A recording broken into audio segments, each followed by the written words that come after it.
Do we want customer satisfaction? I don't think so. Or do you as a customer want to be satisfied, Deborah? Is that enough? It's not enough anymore. I don't want to say I'm satisfied, so that's like giving me a C. I don't want you to be satisfied. I want you to be excited. I want you to be thrilled. I want you to be enthusiastic. I want you to tell your friends why. Because word of mouth marketing is more important than any other marketing that we can have today. I want you to go to Yelp and give me 32 stars, right? So the people that are doing it are at the right end of that deviant curve, and we call them positively deviant. Are you? So positively deviant companies dramatically exceed the norm in a positive direction. There's an affirmative bias. When you spend time with these people, you notice their optimism. You notice that they focus on their strengths over their weaknesses, the strengths of their people over their weaknesses.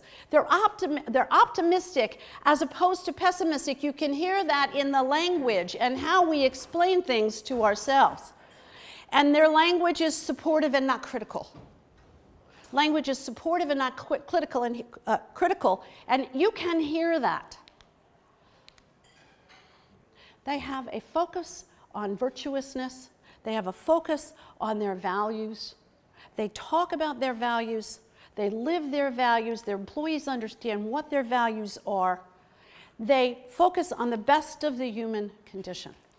The leaders in positively deviant companies are focused on bringing out the best in every one of their employees, not just filling job description slots with people, but discovering the strengths of those people. And they have standards of excellence in every single area. Every area. I remember a conversation I had with Ben, who's the chairman of the New Pig Corporation.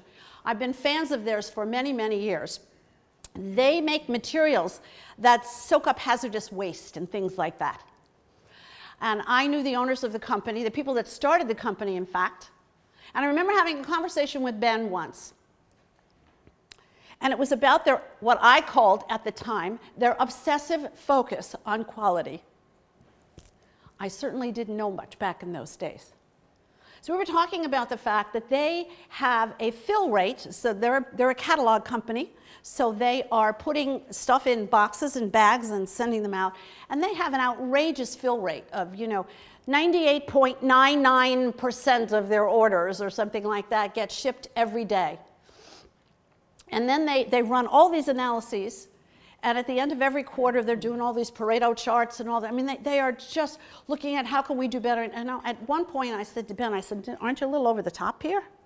I mean, everybody expects a little bit of variance, a little bit. What did I know? He looked at me and he said, let's do the math.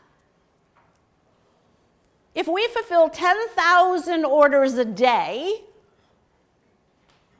and we only fill 99% of them, that means that there are going to be customers that did not get their product. How would you feel if you were that customer? You had an oil spill around your machinery, and when you called in and said, my product wasn't delivered, I said to you, but isn't 99% good enough?